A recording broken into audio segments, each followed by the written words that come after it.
Gheimhridh Sibéal Ní Chasaide agus am ag óran a chas a Gheimhridh inniuh.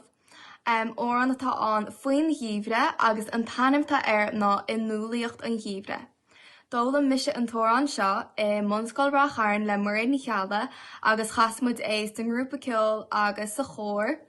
Agus chuireann an tóran seo síos athrú an amsiad I rith an Gheimhridh. Chuireann sé síos seoc agus sneachta agus an tuisce ina leach agus tásúlam go maireann sibh an sult as an tóran seo.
Sleep.